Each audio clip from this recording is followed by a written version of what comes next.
Perfect. Hold on. Give me a second. Hi, we're recording again. Welcome to episode 8 of whatever this is, our Russian football podcast, where we discuss everything and on Russian football in the most casual, informal way possible. If you're watching the screen, you could probably notice that we've got a bit of a different opener, if you will. It's usually our YouTube channel, but this week we have a very special announcement. And Artem, you're gonna lead us in. Artem, tell the audience the special news that we've got lined up for them. Okay, so the special news is that we are now partnered with Sportrecs. For anybody who doesn't know what Sportrecs is, it is a streaming platform and a video platform for the FNL, so the second tier in Russia, for Kazakh football, for UFC, for loads of different sports. So we're going to be uploading our podcast on there, as well as we'll keep uploading on, Spotify and YouTube and stuff like that. So if anybody's interested in following us over there, please do. As of now, we are actually ahead in fans of 12 different teams in the FNL. One of which includes Ska Khabarovsk, who has one fan. I think we all know who that is from last week, Kim Jong-il. So, yeah, like I said, if you're interested in making us one of the bigger creators on this platform, go over, create an account, and hit the subscribe button. It's free, just as is YouTube. But yeah, let's go on with the podcast. Yeah, Artem introduced it really well. We're one of the only content creators on the platform. If you're talking about podcasts, especially on Russian football, and of course, big shout out to Sarthak and Sergey from the platform. They did a tweet on us, which we've sort of made it official now. We have our own arena, so give Sarthak a follow on Twitter as well if you're having a look here. And we've also got a guest this week. That's right, we have a guest this week. We are joined by the president of the Kvicha fan club, the head of analytics at Russian Football News. We were on their podcast last week, if you remember, and one of the only Ruben fans that is still following Ruben and lives outside of Kazan. We are joined by the great David Sansun. David, how are you doing? What's up? And I hope you liked the introduction.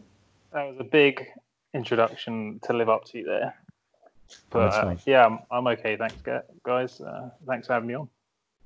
Good to be on. Yeah, great having you, man. We enjoyed, of course, the people enjoyed our podcast last week as well. People liked the RFN podcast. It was a nice crossover, so it's great having you on. This week we've got not as much to discuss as last week, but it's a very football-heavy podcast. We don't have any interviews or so on, but we're still going to try and make it as good as possible. The Russian Premier League had its 8th match day. There were a few games that caught the eyes. Spartak beat Rubin, Ufa lost to CSK. Krasnodar Khimki is of course the big one, the one that stands out, which we're going to get to in a minute. But first, Artem, did you watch any of these games and did anything stick out to you in any of these matches? The only game I actually got to watch in full was Ural against Zenit. I watched the highlights of a few games though. And I kind of had the notifications on for Krasnodar, and I was just, every single time a notification came up, I was just like, what the fuck is going on? So, yeah, that's pretty much about it. Yeah, no, but last week we talked about how the clubs with no crests lose, and I think this is a good continuation in that series, isn't it? It's a foolproof betting strategy. If anybody's interested in trying to figure out what results are going to happen each week, go on Google, search the Russian League, see what clubs don't have crests, and bet for them to lose. That's it. Yeah. David, what games did you watch? Anything, any storylines, any goals or anything stand out to you in this match apart from, of course, Krasnodar? I think I watched everything apart from Loko Tambov that's on the screen there. Mm-hmm. There was a couple of matches. I swear there was more matches. 1, 2, 3, 4, 5, 6. There was a game cancelled. I thought Arsenal did really well, actually, considering it was their first game with Lutsenko back, and then he went off injured after like half an hour. So they played a whole game again without a striker, and they still managed to score. I think all 3 of the goals came after he'd come off as well. So I thought they did really well, especially considering how well Sochi had been playing of late. So I thought they did well there. I was a bit disappointed with Rubin. We conceded a sloppy early goal. We were doing really well, and then we conceded a mad own goal. Just so unfortunate. And then it was just sort of that just killed the game for us after that. But they did well to nullify Kvicha. But yeah, Krasnodar obviously the big hype. They played some amazing stuff against. Granted, it's only against Khimki, but they played some really great stuff, and it could have easily been 9 or 10 perhaps as well. Yeah. Now this episode is going to be a bit of a Krasnodar special. We've on a lot of episodes already. We've come in here and killed Musaev. We've tested Krasnodar. Even last week on the RFN podcast, we did that. But this, for once, it's going to be a Krasnodar appreciation episode. But sticking with Ruben there, David, what do you think so far of the club's performance this season, and how well do you guys think you can do? Because every week it seems to be quite volatile, doesn't it, going from poll to poll? Yeah, we've sort of been a bit up and down. I would say an improvement on the tail end of last season, where I wasn't particularly pleased with how we were getting on. We were relying a lot on Kvicha then, and then this season, granted, we're relying a bit more on Kvicha now, but we're having other players come into the fold. Despot scored a few, Makarov scored a few, Hwang's come in, and I mean, it was a big shame. It was a huge shame that he was missing for the game against Spartak, because at the moment I think he's basically our star player. Even though Kvicha's getting all the plaudits and Makarov scoring all the goals, Hwang's only played like 3 times, but he looks like he's going to be so important for us. So it's a promising sign with that. With those four, if those 4 are our front 4, I don't think Shatov's going to even get really much. No, Shatov's useless, isn't he, these days? He's going to have to. He's like when Hwang made his debut. I remember Shatov played the first half and he was just lazy. Yeah. Bothered, and then Hwang came on second half and just completely different. So I think there's stuff to be optimistic about. I'm not worried about us going down. Like there was some worries points last season where I thought, are we actually going to get enough points to stay out of the relegation troubles here? But this year I'm thinking, we can at least have a good go in mid-table. Try and have a go. Granted, only the top 5 now are going for Europe rather than top 6. Or top 5 at a push, isn't it, as well? Not even that. So we can have a go, try and sneak in there. The 5th place, 5th and 6th are always a bit contentious. Could be anyone's game, really. True. Although that usually relies on one of the Moscow clubs playing badly, and we're seeing both Spartak and CSKA have picked up their game this season. So it's going to be a very tight year. Very, very tight year. I think it's like, if you got the table, I don't know if you got the table anyway. It's like the table it's quite close 17 actually. You've points for Zenit the top. And Spartak are tied, and then CSKA, Sochi, Dynamo, they're not far behind. 7 points between 1st and 11th, maybe 11th, 12th. It's mad. Yeah, Ural Zenit was the other game we mentioned. Dzyuba scored. I think it was pretty good. Was it? It was a debatable one. No. It was this one. Offside. Okay, my bad. I thought it was, when he did the fake shot. I thought that was this week, but yeah, this one was offside, and they gave it onside, and then the RFU came out a few days later and said that we were wrong. It was offside. Our bad. Which, to be fair, Ural deserved that. Those ones are so debatable, though. Like at first glance, I'm not gonna lie, it looked offside to me. Yeah. But I can see why it was given. So I thought it was offside, but I think it's obvious to look at it afterwards that he is offside. Yeah. But I've never seen VAR get one that seemed that obvious wrong. Like, yeah. I don't know, because the thing is, get some really tight ones. But that was from some angles, though, especially when they drew the line. It was like the line was like almost like his toe was offside or his toe was onside, whichever way you look at it. The predominant part was his head. I think he was leaning past. I can't remember whose foot it was. It might have been Strandberg's foot that was back there, because that was all it was. It was Strandberg's back leg, which was like stretched out, and I think Dzyuba was leaning past it personally. And obviously they've said it was as well. But it took them like the goal went in like the 4th minute, and it was like the 7th minute by the time they gave it. So they looked at it for a while before deciding it, and they still got it wrong. Listen. Yeah. All I'll say is any team wearing an orange shirt, black shorts, and green socks deserves to be robbed. Yeah, the green socks. That's instant relegation, okay? But they look like elves. They really do. This is an interesting show. Got to hand it. I think before that result, they'd never got a point against Zenit ever or something. I certainly know they've never beaten Zenit. They got beat like 7-0 in the one. No, like surely they have a point against Zenit before. There's no way. I know they've never beaten Zenit. I had a feeling they'd never even got a point. Let's find out. Okay. But let's be honest. Ural have now taken points from Krasnodar and Zenit at home this season, which is pretty they were my favorite for relegation, at least the playoffs. So they're doing fairly well. And I'm annoyed at Andrei Panyakov scoring against his old club.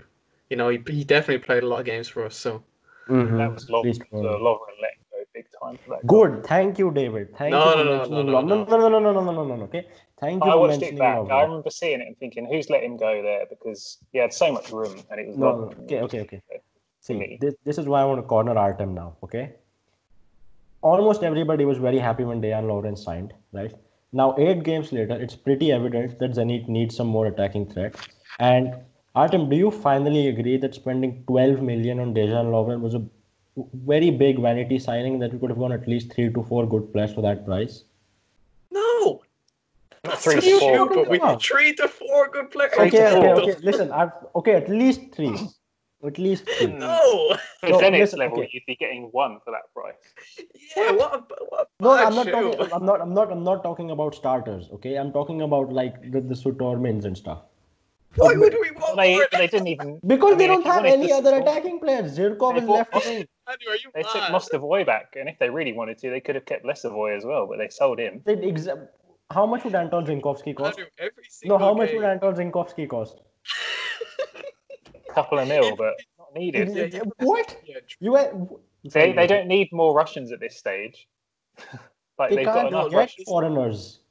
Hanu, every single time me and you watch a match together, that Zenit are not comfortably winning, it comes to the last 15 minutes, and we're looking at the bench and we're saying, exactly. Sutormin and Yurokin, they're the players that we're going to bring on. But you just said that you want to buy 4 more Sutormins. That's what you just said. No, that's not right. That's not right. Okay, I'm saying I don't mean Sutormin and Yurokin is in terms of the quality. I mean like their demographic, like they're Russian players and they're young, or like they're Belarusian or Kazakhstani. They're young.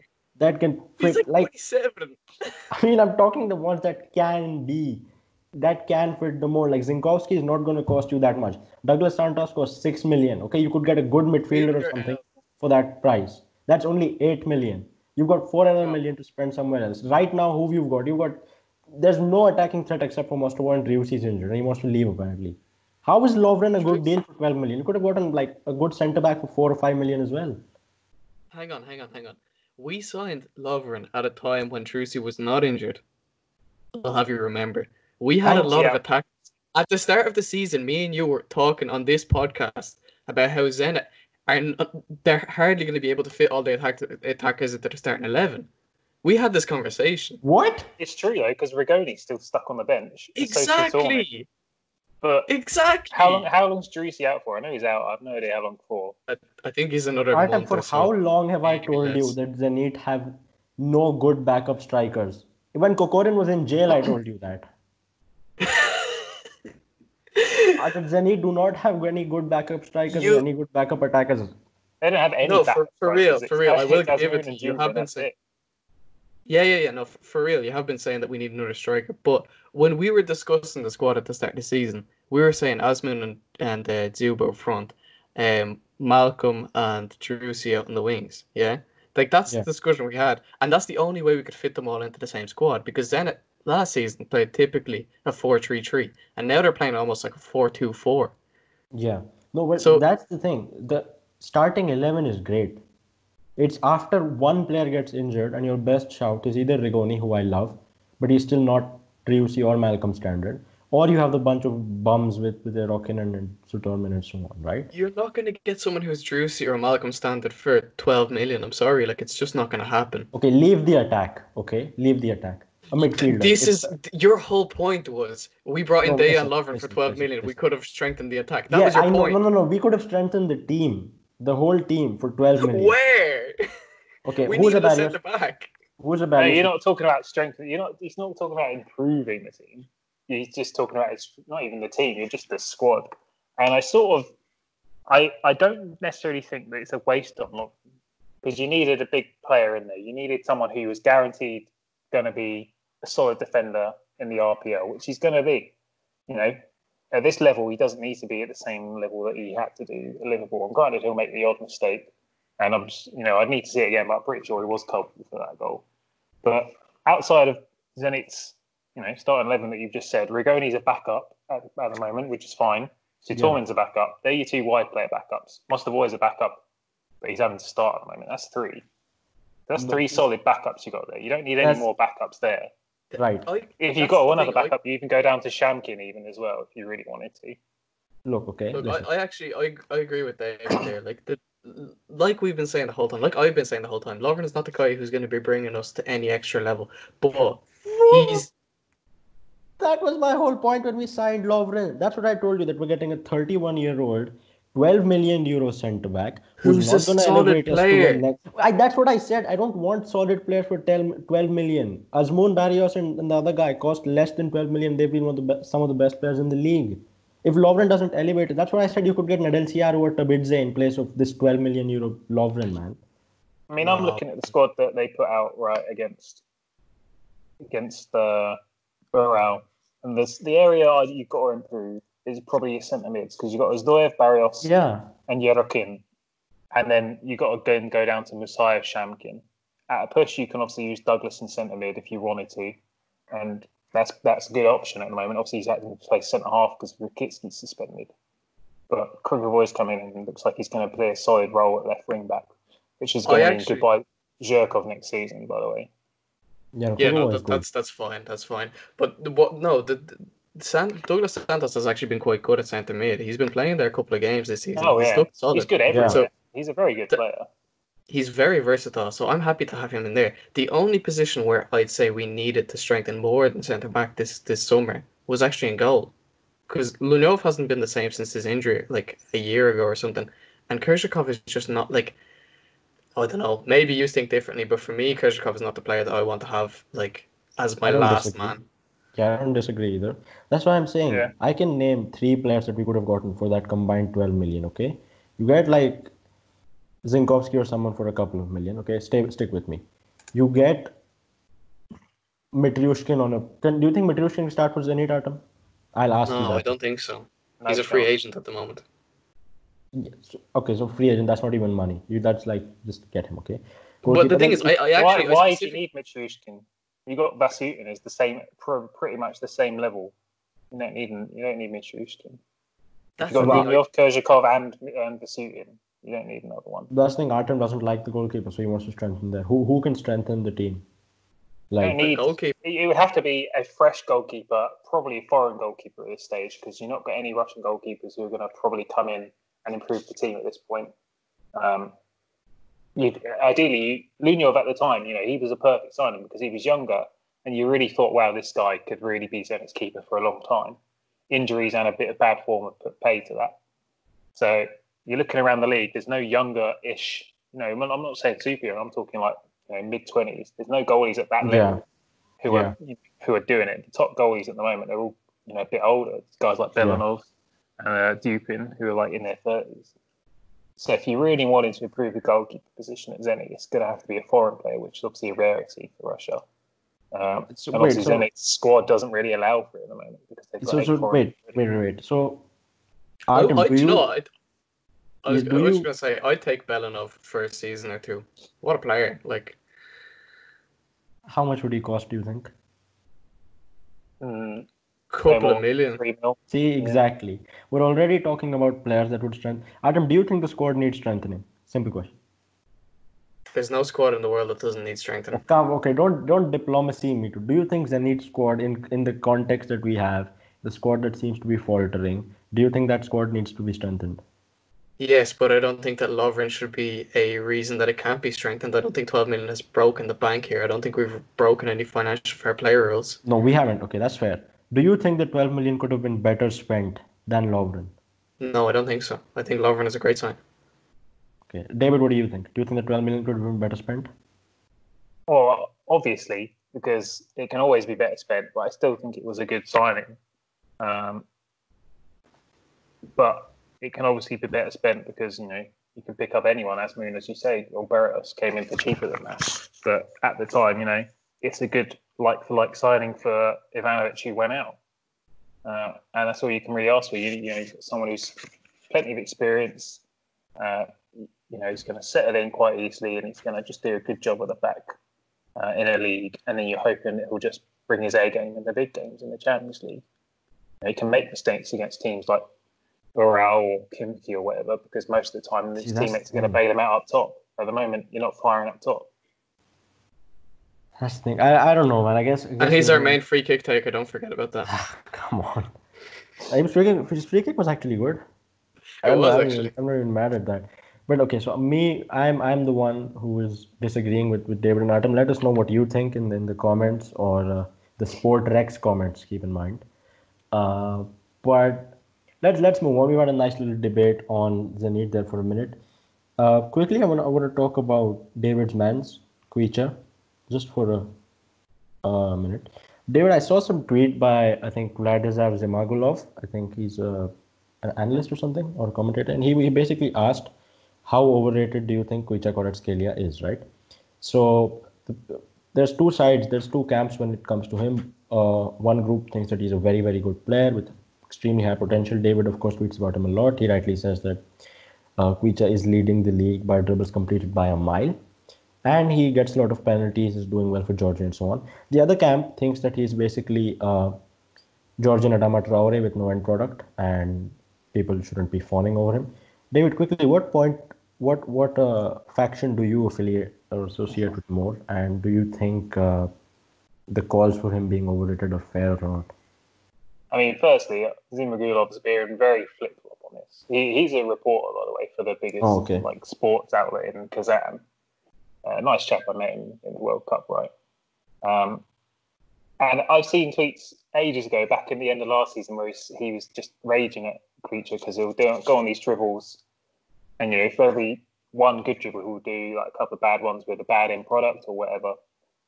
But then suddenly, whenever he's doing good, he's like, "Wow, we could sell this guy for a load of money," And as soon as he has, a bad in quote marks game, and it wasn't necessarily a bad game against Spartak, but he was just being snuffed out. They did a good job defending against him down there. He still got a man sent off, which is something.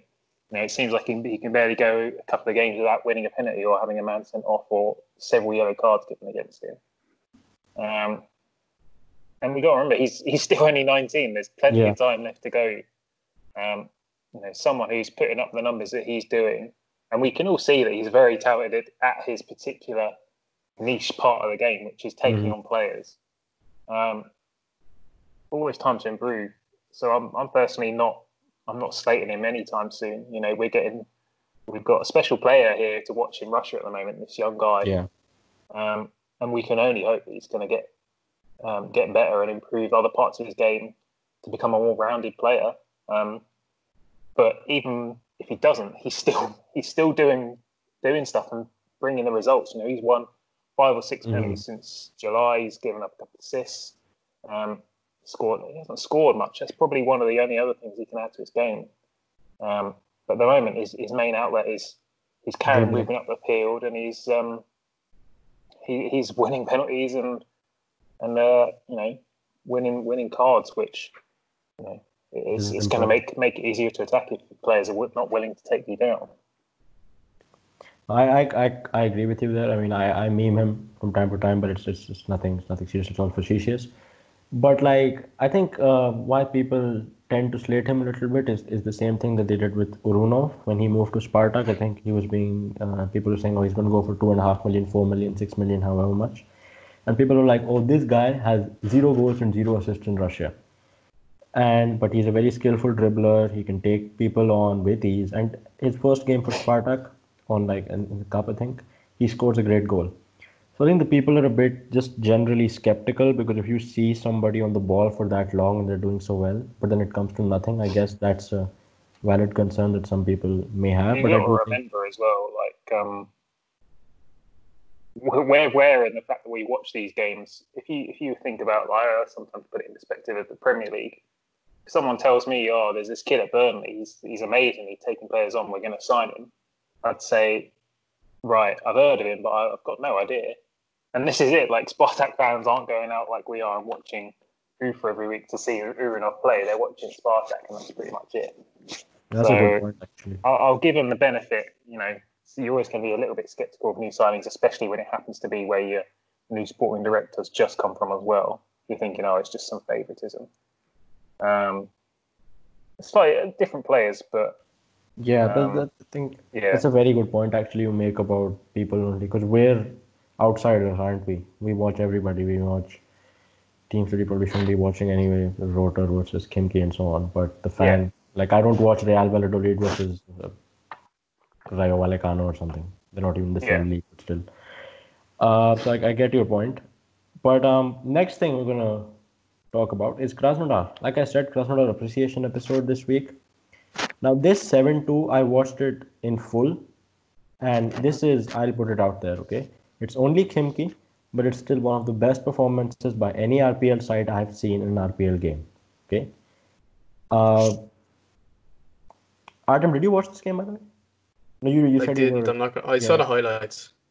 Yeah, some great goals in there, though. You've got that. But of course, I was skeptical because it's Krasnodar. We've seen them beat lesser teams and then go into Europe and bottle completely. So I was really skeptical. But they went on to beat PAOK in the first leg at their home stadium. Artem, do you watch this game?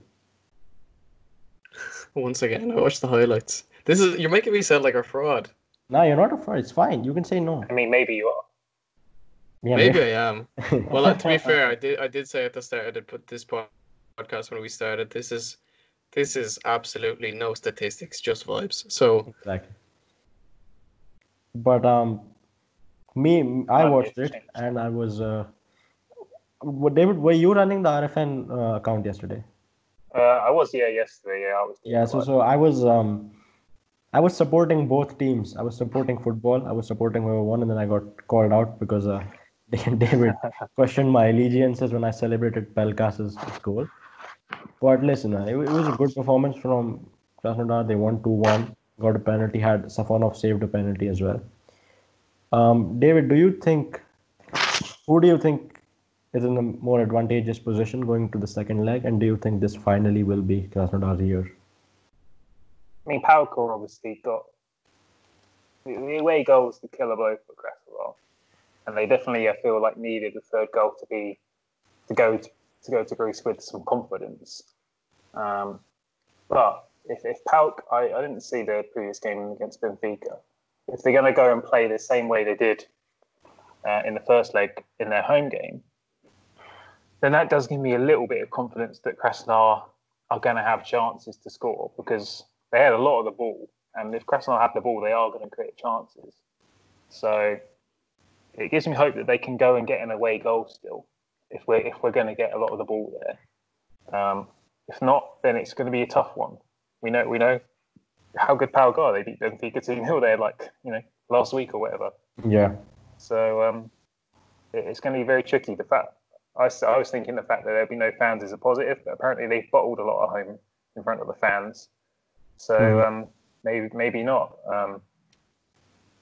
But it was a good performance. They need to rest some players. Hopefully, Ramson's injury that he went off with. Yeah, exactly. Holding his groin. Hopefully, that's just a knock. He's gone off a couple of times this season with little knocks, but been back a week later.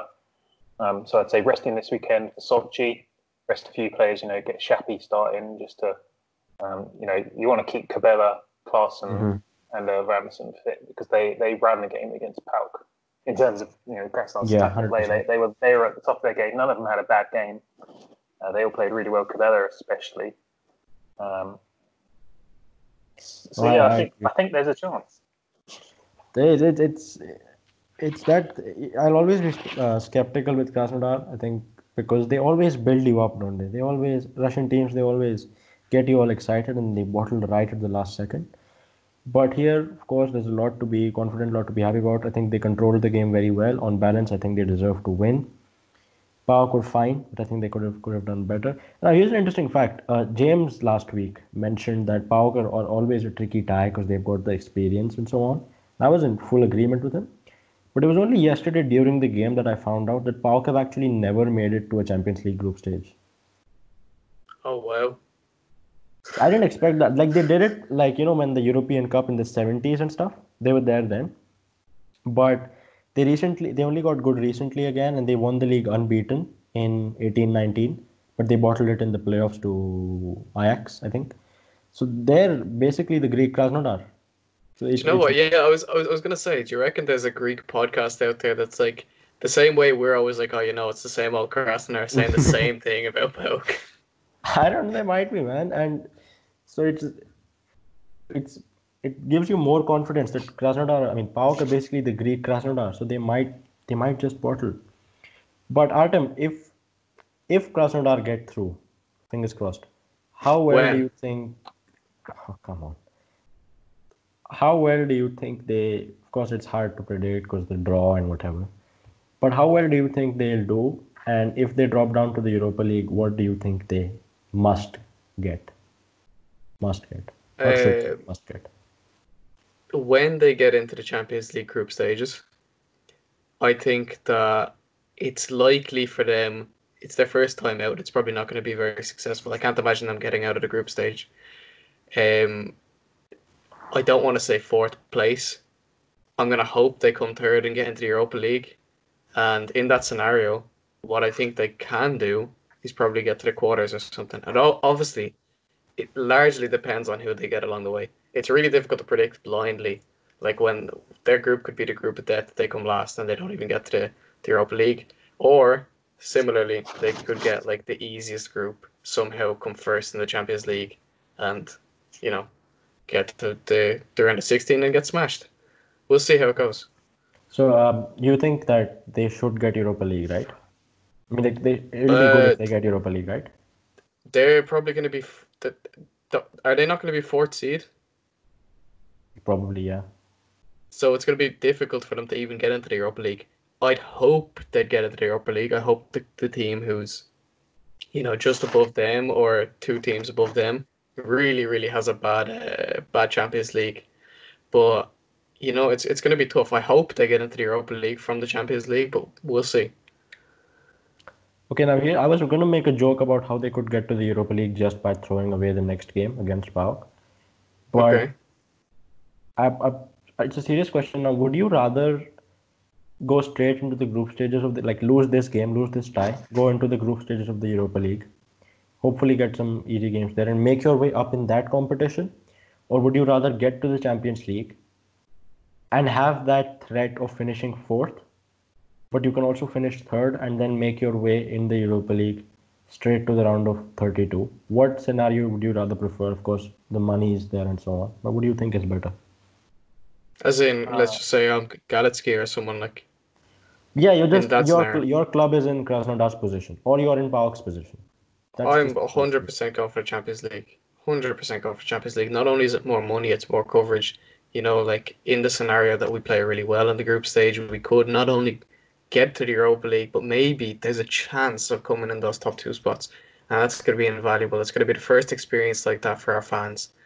And I don't think that I'd swap that for a Europa League run when we've had a couple of those already. Like, I'd personally be going Champions League, and I'd take the threat of fourth place all day. Like even if Krasnodar get the group of death, the one thing that we'll get to see is like top class players coming to play in Krasnodar in that beautiful stadium. So, like Champions League all day. That stadium really does get better every time you see it, by the way. Even in the tunnels and just the entry and everything, it's just great. But David, what do you think? What scenario? Oh yeah, I 100% agree. If you're gonna, let's be honest, right? They're not going to win either competition, so we're only going in it for the experience of being in it. So you'd rather be in the Champions League where you're going to get more money, right? If you're going to have to play extra 6 games in the group stages in that first half of the season, they might as well be in the Champions League where you're playing better teams. You're going to get, granted, not going to be able to host any fans at this stage by the look of it, but you'd get more ticket revenue in a normal season. You'd get more coverage. You get more prize money for a win or a draw. And if you at worst you come last, use a bonus. You can maybe go to the Europa League. If you have a really good season, you could maybe get through. So yeah, absolutely Champions League every time. And I think if they were to get in the Champions League this season, they'd have a good go against whoever they're up against. We've seen them beat big teams in the past. They beat Borussia Dortmund, they beat Bayer Leverkusen, they beat Valencia. We know they can beat big teams.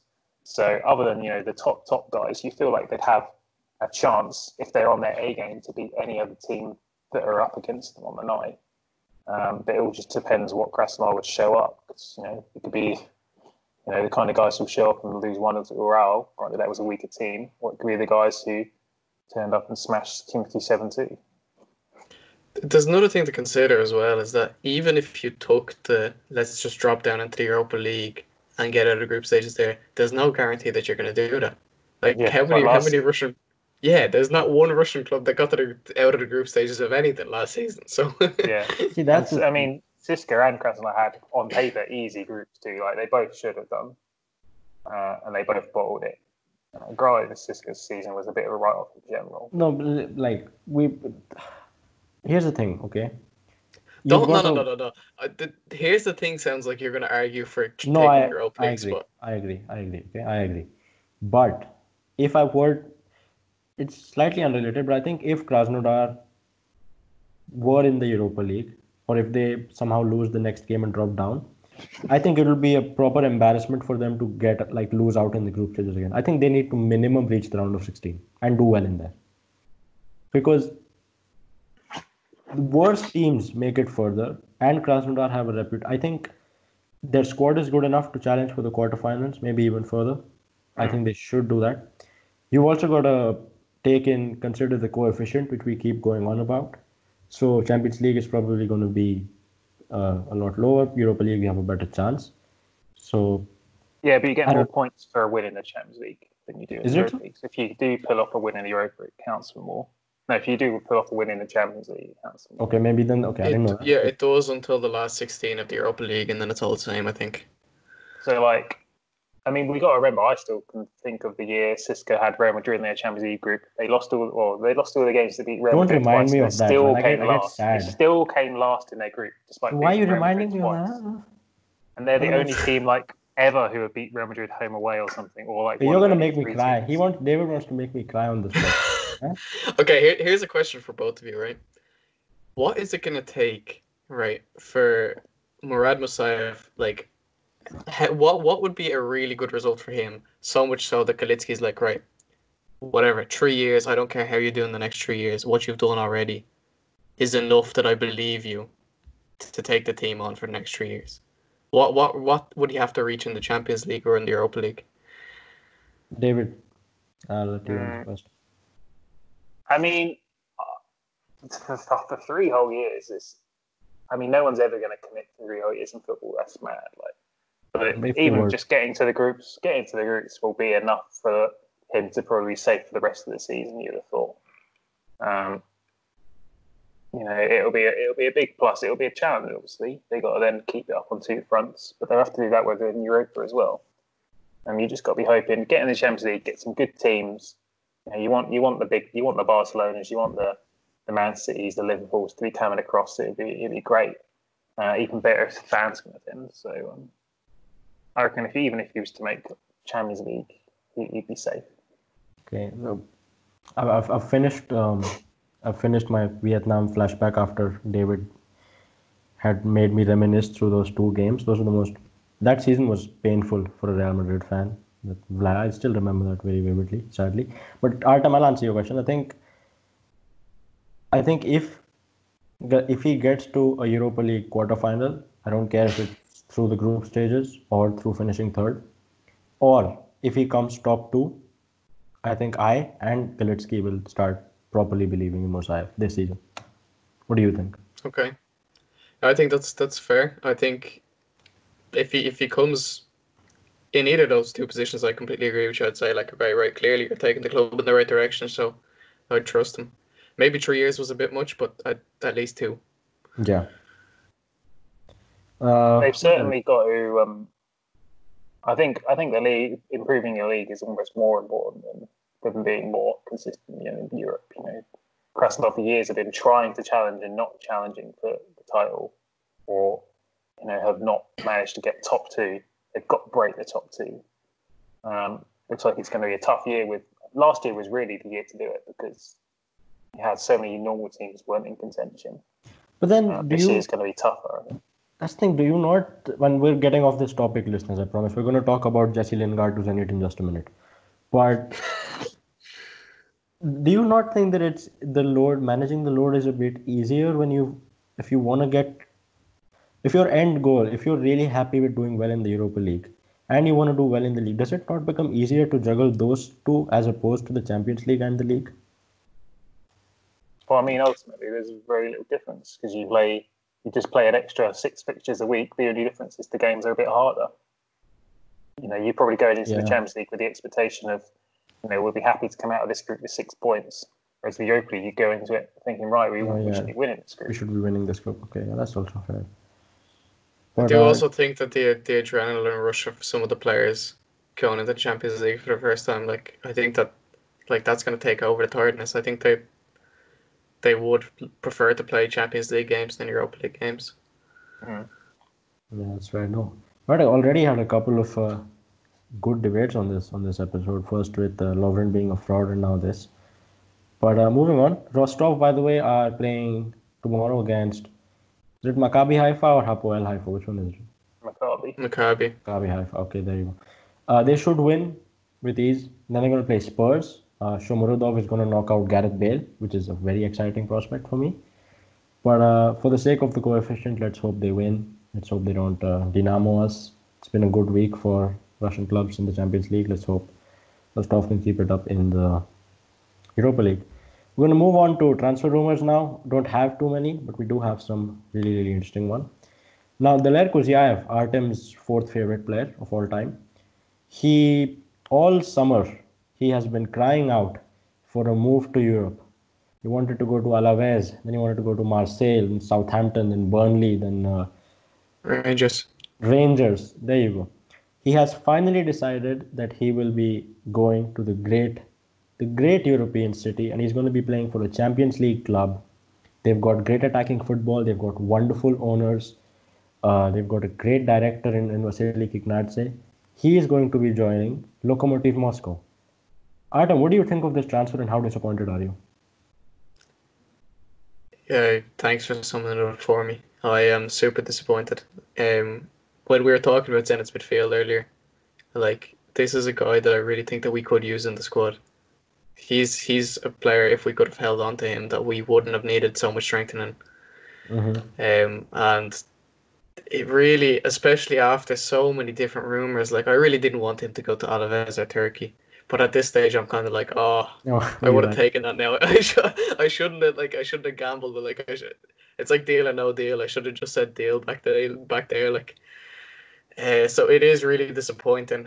But on the plus side, Stefano's going to propagate him quite a lot now. So his stock is only going to increase. Because I agree, I'm very, very disappointed. I did remember seeing, I don't know if it was a gentleman's agreement or was it written, that if he does come back to Russia and doesn't find a club, Zenit would have the first option to negotiate with him. I don't know how true that was. But David also tweeted saying that it was poor work from his agents.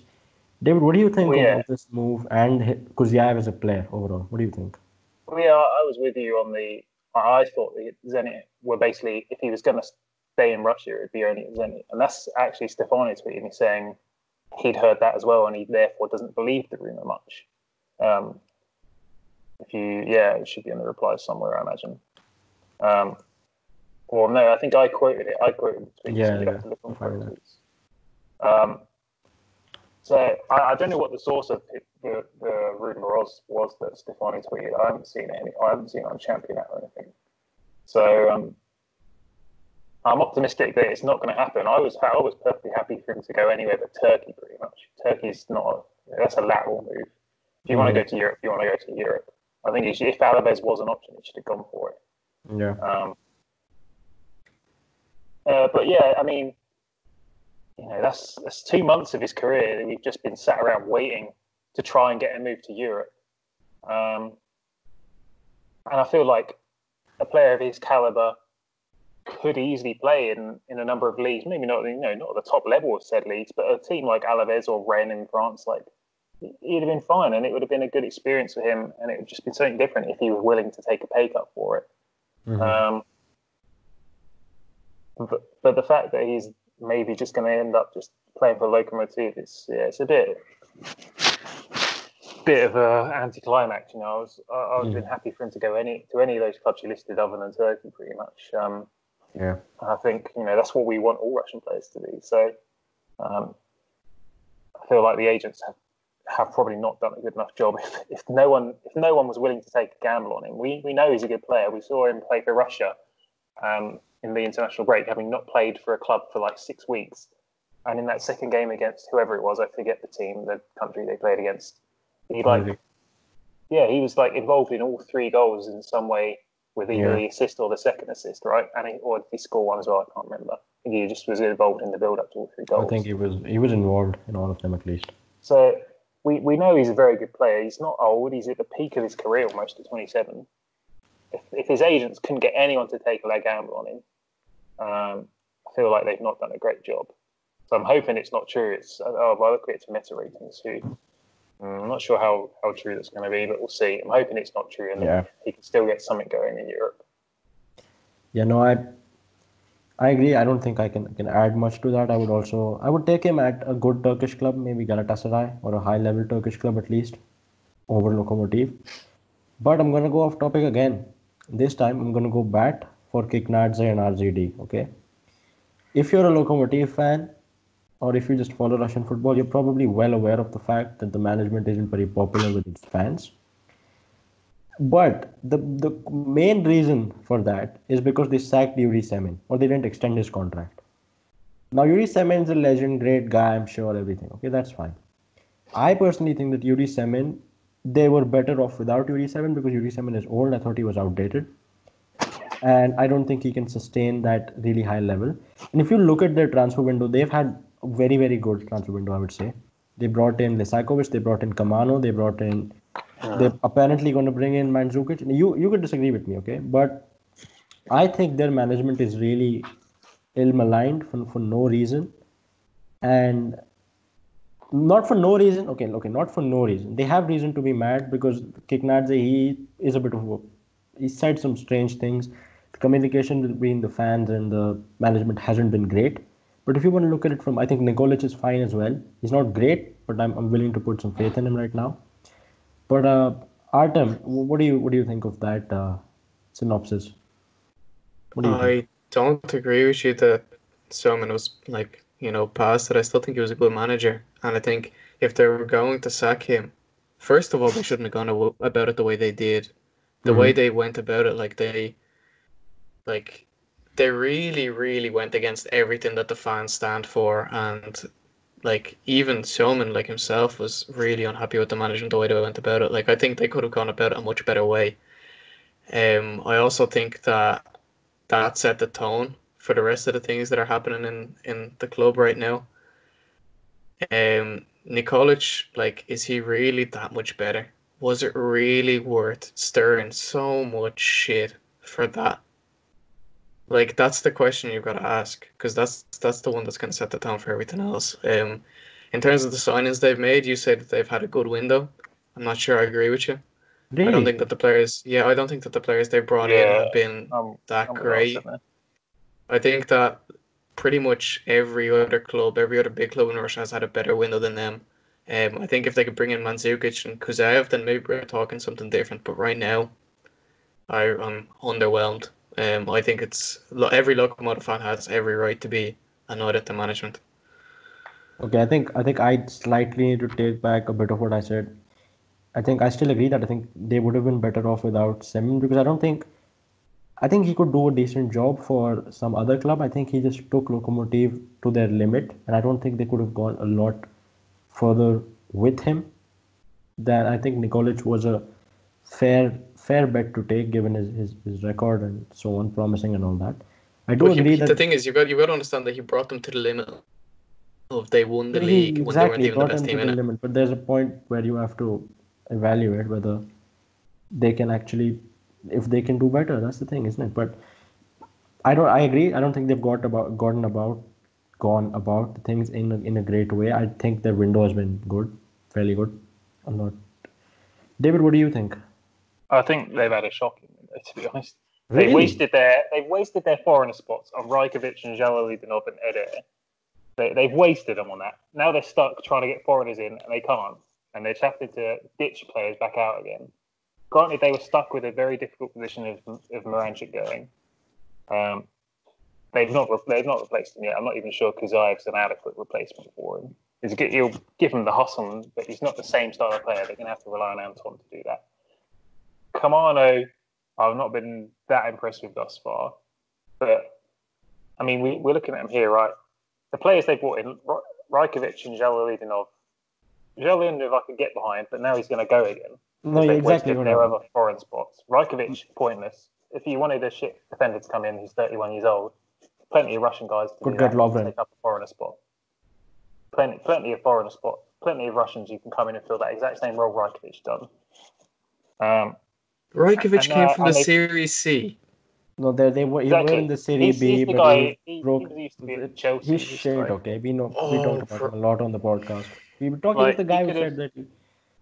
Could have easily gone and picked up Chernov from Krylia Sovetov would easily have done. I mean, they did. They took Litsov from Krylia Sovetov, and I don't know if they needed Rajkovic as well. Did they need both?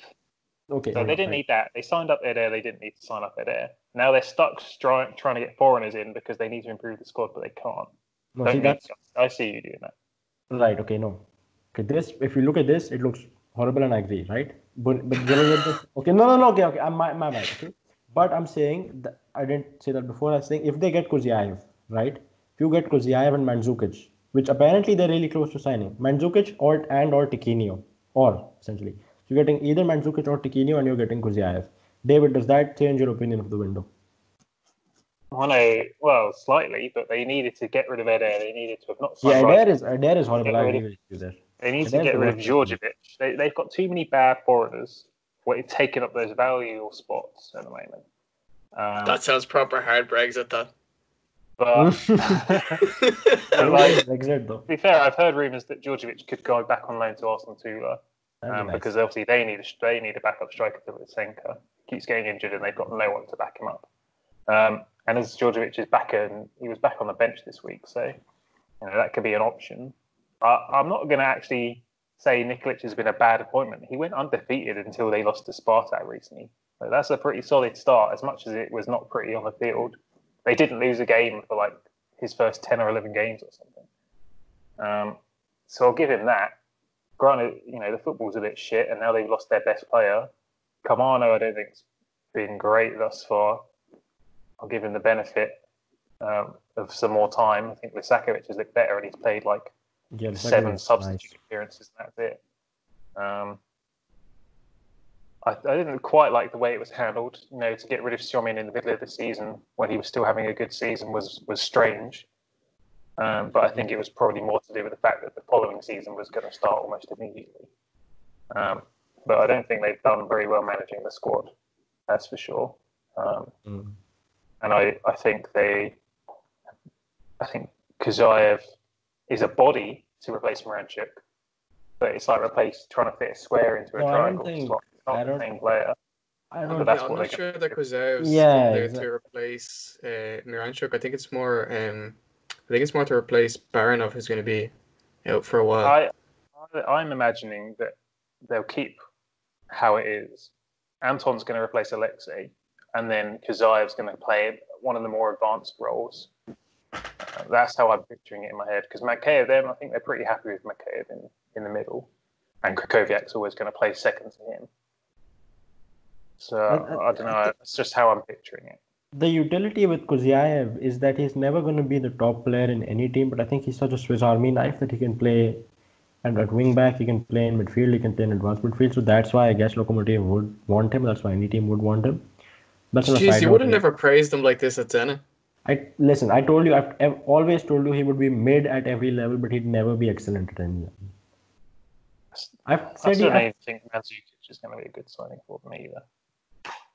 But yeah, so we've disagreed on a lot of topics already. But I'm sure there's one that we won't. That's Jesse Lingard to Zenit. Let me put it out that I think 5-0 Millie Rock at Kriti Arena when he scores the winner or whatever. But even as a rumor, I think this is. I don't even want that to happen as a rumor. I don't even want that rumor going around. Artem, now you were very excited when this news came around. How much was the fee, the quoted fee? £30 million. Oh my God, that's as bad as Lovren. That's as bad as. Are you mental? No, I'm joking. Yeah, I'm joking. But what do you think of this? I'm saying, are you mental? Because this would have been the best signing of all time. Jay Lings. You know, he would have brought in 30 million worth of fan revenue himself. He wouldn't. Yeah, no, it would have probably been one of the worst signings in RPL history. Yeah. If it was true. But it seems that, like always, we say it pretty much every week, that the Russian football media tend to be as good at transfer rumors as those transfer bots on Twitter that just make shit up. Yeah. And this just seems like one of those transfers. It didn't even come from Russian media. It came from English media, I'm pretty sure. They're as bad, honestly. I think it even came from Sky Sports. But Russian media will just slurp up anything related to a Russian club and just put it out there. And then English media see the Russian reports, don't see the source, and say, Russian media are reporting. Yeah, it's sort of... That happens all the time. Yeah, it's like, I'll trace it, and it goes straight back to the original Sky Sports or Daily Mail report or whatever. I mean, that's the thing. The thing is, transfer rumors fly like so easily. Like, I don't know, David, do you remember that time that Ibrahimovic, or that, you know, I won't mention who did it, but a couple of guys and myself decided to tweet that Ibrahimovic was moving to Zenit with a Photoshop picture. And then betting got suspended on Sky Bet and loads of other sites, and it didn't get quite the traction we wanted, but it was still like so many people actually believed it. Then it even put out a Photoshop picture of it, as I recall. No, it wasn't. It wasn't that. That was okay. Right. Oh, that was another time. I'll give it the backstory because nobody important is listening to this. So basically, I won't mention the guys from Zenit who was from Zenit, but a few guys from Zenit was like, right, we're gonna play this publicity stunt. You're a Zenit fan on Twitter, so why don't you? Oh yeah, I do remember that. Yeah, exactly. I was asked to do it as well. I'm sure of it. Exactly. 100%. Because they asked us in the one of the group chats that we're both in. Yeah. They asked. They said, okay, who wants to put this out? And I was like, this is gonna be so funny. Why not? So I put it out there saying Zenit tweeted this picture and then deleted it straight away, which was absolute bullshit. Never happened. And that's how it got picked up. And Sky Bet, obviously, like I said, betting got suspended. Obviously, a lot of people were betting on it happening. So it just shows how easy it is to convince people of a transfer, even when it's 100% fictitious, when there's nothing behind it. Yeah, I mean Yeah, we've had agents come to us at Russian Football News, message us and say, look, I've got a story for you here. Can you publish it? Because they want it to get out there because they want obviously something to happen. They obviously want a bit more money or whatever. And we've been given stories, and we're a very small website, and yet we still end up being quoted as sources in the biggest Russian websites because of that one small story. And it could easily be. I've seen tweets of mine used as English journalist. I remember there's one about Zinchenko going to City, and I remember tweeting it, and I've seen it used as a source for Zinchenko going to City because of my tweet, just because I was a writer for RFM. It's you can pretty much tweet anything and get traction nowadays. David, by the way, if any agent approaches RFN next time, just send them over to my account. I'll be happy to peddle any fake rumors they want. Actually, I'm pretty sure we had the agent come in when Kadiri was joining Arsenal Tula the first time, and he's on the screen there. Nice. I'm pretty sure we had a story up on that. It's funny enough, it always seems to be related to Arsenal Tula. We also had Tete, who ended up going to Dinamo Moscow instead. We had someone else, I forget. If that happens, it's probably because they know that they can clickbait it. This player's moving to Arsenal with a lot of shocked faces. Yeah. But you have to click the article to find out it's Arsenal Tula. Where were we? Jesse Lingard, right? Yeah. So, you know what? Actually, last week, Artem, we came in here and we laughed very loudly saying that if Spartak are going to get a right back, it's not going to be Aurier. That was actually like a legitimate rumor. Like it was, there were talks going on, and a lot of reputable sources confirmed that, but then for personal reasons, he didn't choose it in the end. They're linked to another right back today as well. Yeah, Who are they linked to? Young Portuguese lad out of Benfica, Thomas Tavares. That's doable, but like Aurier, we really thought was okay. Let's waste some more time. By the way, okay, David, quickly, would you take Jesse Lingard at Ruben Kazan? No. Okay. Well, I can't stand the man. So. There you go. Anyway, right, Aurier. Now, we promise, guys.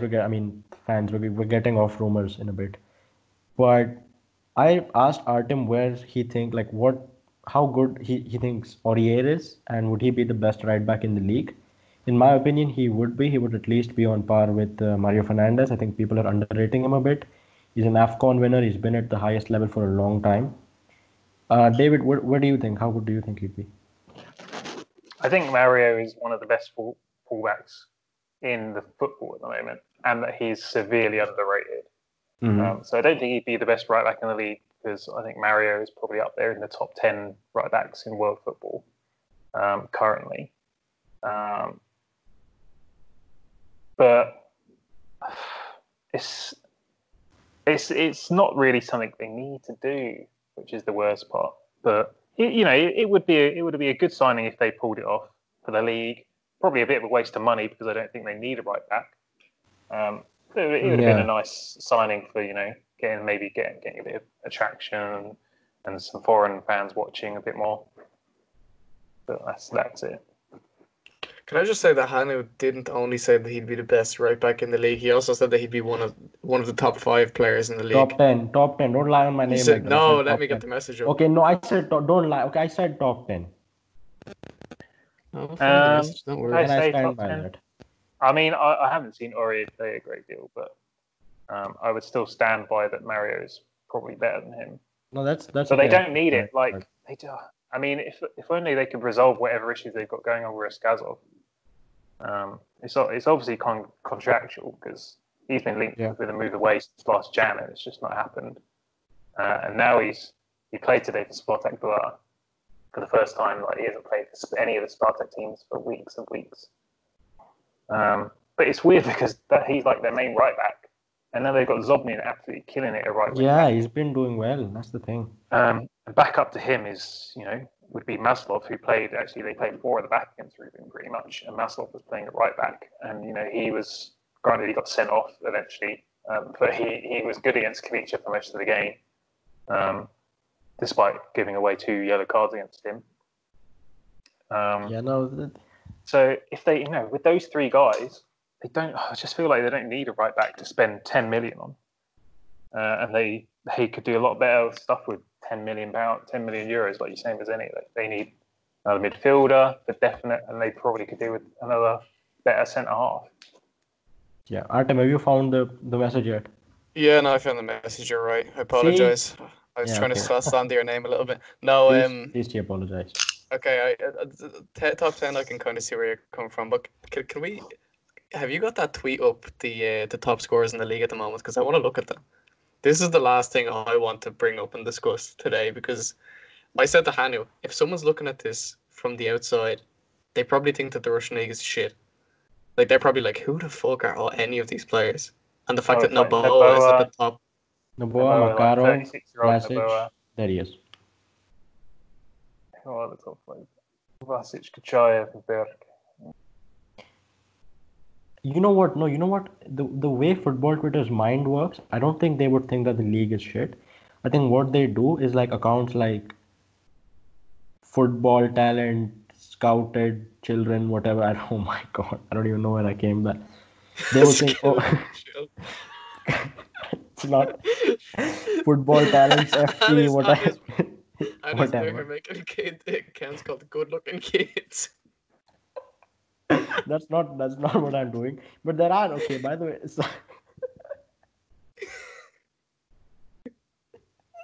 I'm sorry. Listen, I'm only... Can I also say, I wish in Russian football they had the funny Twitter names like Clinical Kuzyaev or like... No. I would definitely be Regal Rigoni. No, but okay, listen. I say that because a lot of these scouting accounts, they cover players which are like 15, 16 years of age, which I think is extremely weird. But anyway, I think what they do Some players. is they just put Konstantin Kuzyaev, Russian Premier League 2021, 4 goals, 1 assist, 99% pass accuracy, 86% shot accuracy. And they just probably, push Kuzyaev as like a really good player and try to stand out. But it is a really funny top 5, even to people like us who know what the league is like. Yeah, you can do that. Like, again, against Makarov as well, because obviously he's younger as well. But yeah, there's so many of those accounts, like the smaller accounts trying to catch up to the bigger ones now. Like, it would be mad to see this go around. Like Noboa, you've got to hand it to him. Granted, it's mainly been off set plays, but 35 years old, almost 36, he's having a cracker. 100%. I think he's really found himself at Sochi, and that's probably the one thing I can appreciate about Sochi is that they give lost players a cause. So that's something you can get behind. But to round off, we've had a long, but we've had a really enjoyable episode, at least for us. Last week, I came up with this very professional graphic. We talked about the Russian Premier League Hall of Fame, if you will. And we came up with a lot of players. We asked you guys who you think who you think should be involved in it. And David, you came up with a couple. Cesar Navas and Gogdenis, I think are 2 great shouts.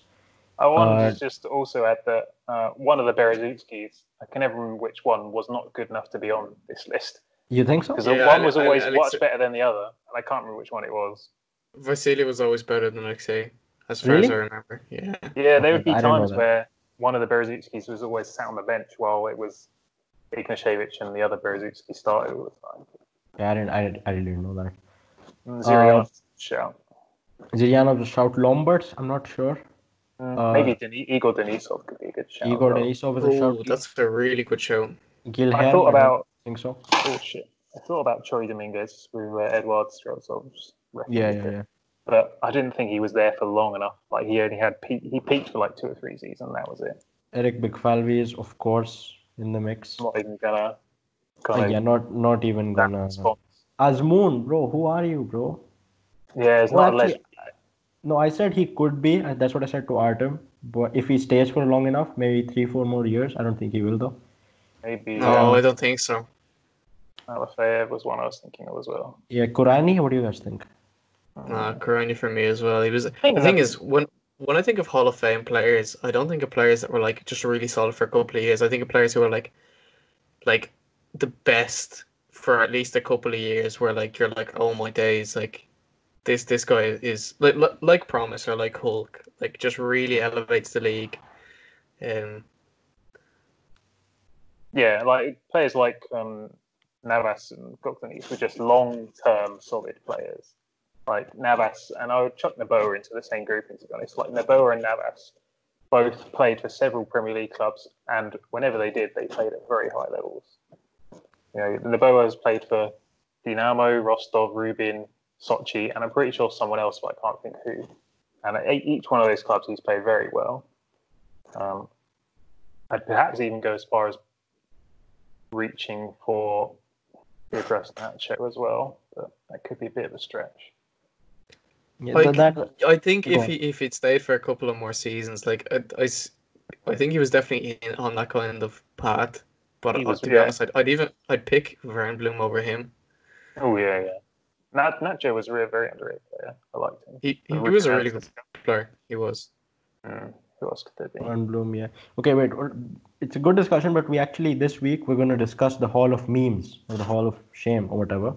Ilya Sokolov started it off unwillingly with David Bentley, and then the conversation just kept flowing. And I'm going to make another graphic this episode this week. We have, in my opinion, we have Adair. Gogo, I think, is actually decent, so not him. Adel Rami for sure. Marquezio for sure. John Terry for sure. Boris Rottenberg. What's his name? Ramzan Kadyrov's sons for sure. Christopher Samba. Thiago Silva, Jibril Cisse, Royston Drenthe. Here, James said Lassina Traore. I actually like Lassina Traore. You guys remember his goal against Liverpool? He was really good for a while, yeah. Yeah, he's a respectable player. But Artem, who else would you add to this list? David, I'll come to you in a second. Yeah, sorry. Oh, John, I'll let David go first because I'm still thinking. I had one in my head who was like, who I was going to say, and it's gone now. I swear it was recent as well. Shit me. Why have I forgotten it? I can't actually. Artem, can we? Who else you think of? I honestly don't know. Go on, David. I was going to maybe suggest Carlos Strandberg. Do you remember him? I don't. I don't think he's that much of a. He's just a player who wasn't very good. Everyone thought he was going to be the next big thing, but he never did anything. Man, I had a good one, but Davidov, the Spartak Messi. That's his son, Tom Tom's. Going down. Man, who was that I was thinking of? Scroll back up on the screen. There was someone on the list above that reminded me, I swear. Who was it, man? Oh, Gary O'Connor. Who's that? Gary O'Connor. He was a Scottish striker. He moved from Hibernian to Lokomotiv Moscow. What? Why? 2000s. Jesus.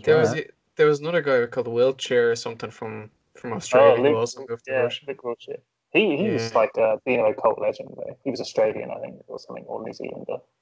Yeah, he's one of those countries anyway. But yeah, he recently did an interview. I think he's a manager or something of some club in Australia now. And they were asking him, like, oh yeah, like what kind of money are you on now? And he's like, well, look, like since I left Dinamo, like it's my financial situation has never been the same.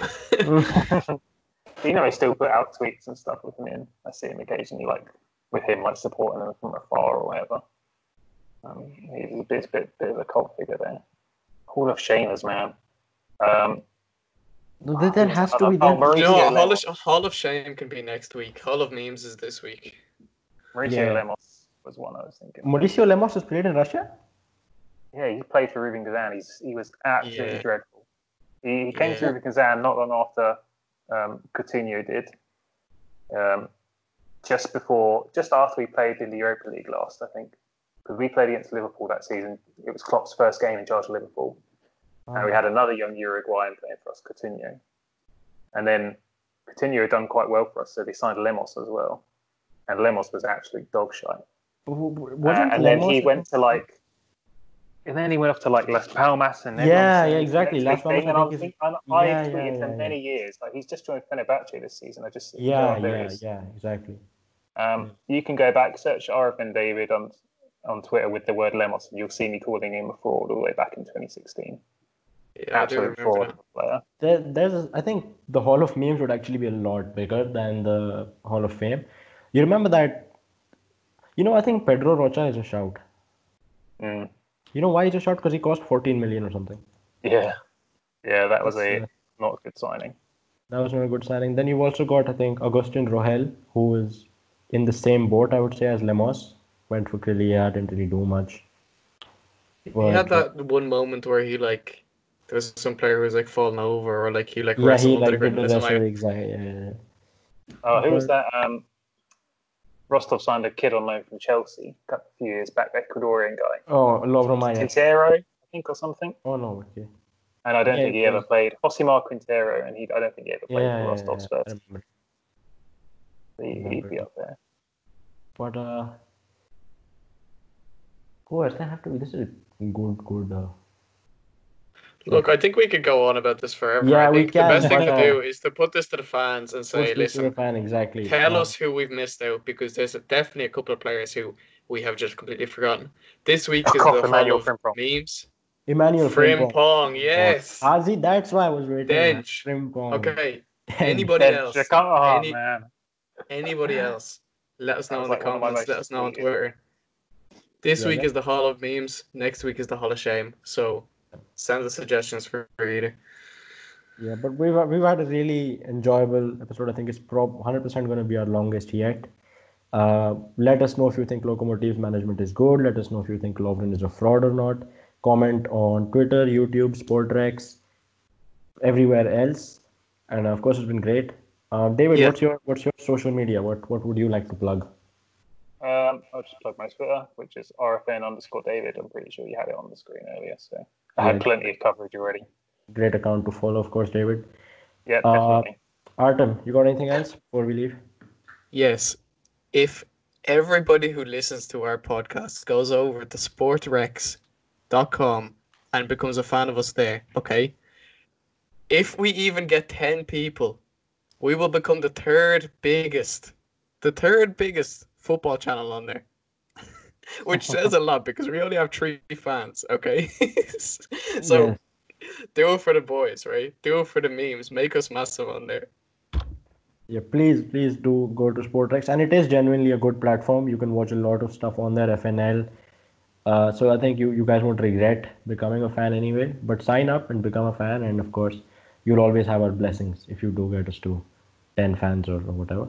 But again, it's been great, and see you guys next week.